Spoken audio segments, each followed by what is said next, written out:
Okay. I'm glad nandito tayo lahat. Kahit hindi nag-materialize yung plano namin talaga na grand reunion, anyway, I'm happy that you are here. 2 weeks ago ata yun, 20 lang, nag-confirm. 20 lang. Kaya ang gusto pa ng mga iba, nasa Facebook, maganda raw, putang ina, paano ka sorry. Paano magpapaganda rin kung hindi naman magbabayad? Yes! Paano tayo magpapareserve ng maganda kung hindi naman kayo palay puro like? Kayo nahap tuloy yung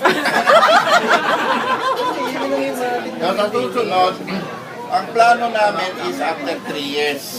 Yun na talaga because I'm planning to get out, to step down from nothing. And we will replace you. Kaya siguro hindi ko na kayo makikita. Di ba hindi naman ako nagtuturo na sa school. Pero sa DOH, 65 ang gusto ko. Yun ang plano ko as of now. Kasi siyempre, I'm not getting any younger. Kung puro stress naman ang nangyayari sa buhay ko, hindi na lang putang ina yung masasabi. Diba? Pero hindi pa rin ako nagsasabi ng takos. Kasi kung halimbawa nakikita ko na kailangan pa ako ng mga estudyante, why not? Do not, diba? Tuloy pa rin natin hanggang 65 siguro. Pero ang target ko kasi is 3 years.